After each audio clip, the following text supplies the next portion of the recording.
Get that close to it. A couple seconds later, he took some steps back and he collapsed. I ran over to him and I grabbed him, and he was ODing. And I went to my trunk, I grabbed the Narcan, came down to him, grabbed him, and I did one nasal spray in one nostril, opened the other one, another nasal spray in the other one. I remember just not feeling right, and then I fall back, and I don't remember anything after that. Just breathe, buddy. Trying to get him to focus on just breathing, and because that fentanyl, you can't breathe. It was in an instant. It's as though my lungs just locked up. I couldn't breathe.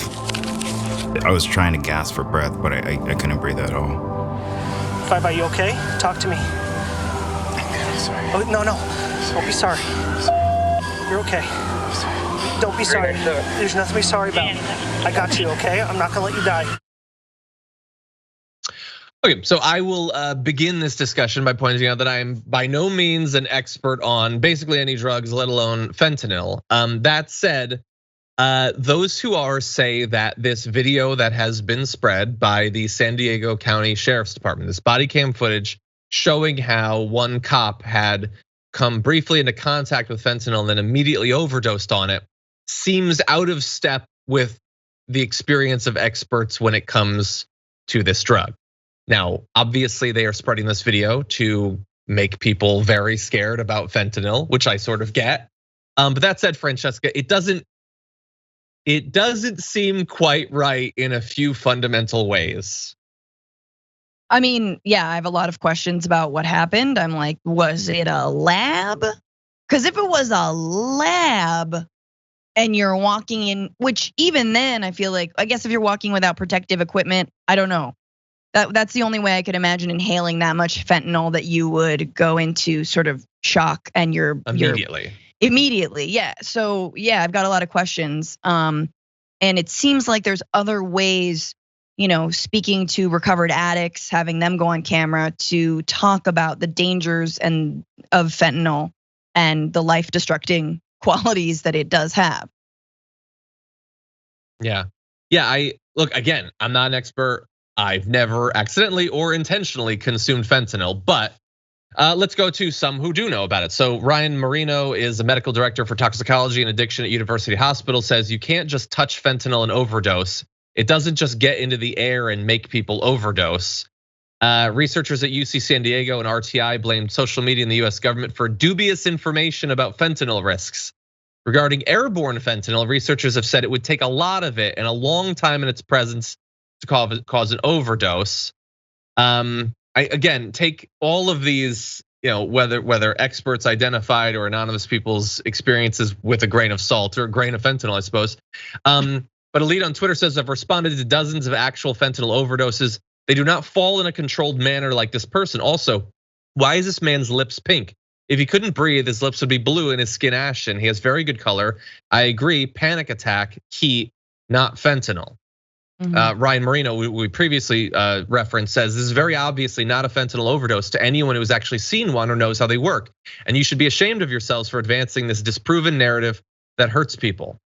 So, I don't know, later on they tweeted, we know what factually happened and our deputy almost died from fentanyl exposure. This is a deadly substance.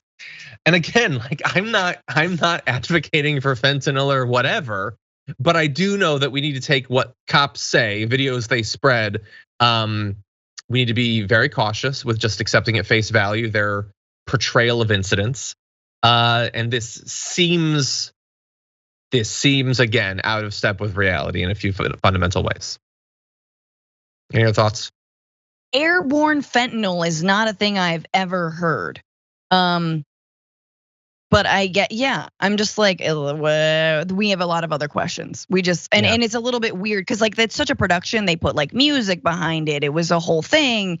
And clearly they thought that this was an accurate representation or at least something they could dramatize. Maybe that means it's not actually accurate. Again, it's bizarre and I'm sad that the dude went through that. I hope that he's okay. I'm glad he's okay. But yeah, it doesn't seem like it was. I've never actually seen anyone overdose on fentanyl. Yeah, like so I don't know what happened. I don't want people to suffer. So I'm glad whatever it was that happened, whether it was an overdose or whether it was a panic attack or whatever, I'm glad that the cop who, assuming that that was an accurate portrayal of how he actually felt, seemed really affected by it. I'm glad that he was okay. I will also point out, as I've seen some people discussing in the chat, the guy who was helping him, if that was not propaganda, was very affected by what he was seeing, which is to his credit. I want empathy. I want cops to have more empathy, but it's also more empathy and faster, like first aid than I've ever seen cops administer to people who are shot, for instance. So yeah. It is good to know that cops can do first aid. They can, like he said, I'm not gonna let you die. I would love to see a cop say that to someone who was lying for 40 minutes after just having their neck crushed or after being shot. I don't often see that. Again, I'm not speaking about these individual cops, but these are patterns that we've noticed in watching body cam footage over the years.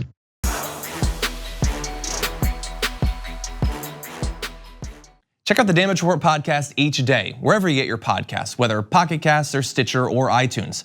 You can join me as I give you the news and stories you want, with a range of co-hosts and interview guests jumping in on the fun each day. Again, that's the Damage Report, wherever you get your podcasts. And if you get them at iTunes, don't forget to rate and review. Sometimes I'll read them live on the show.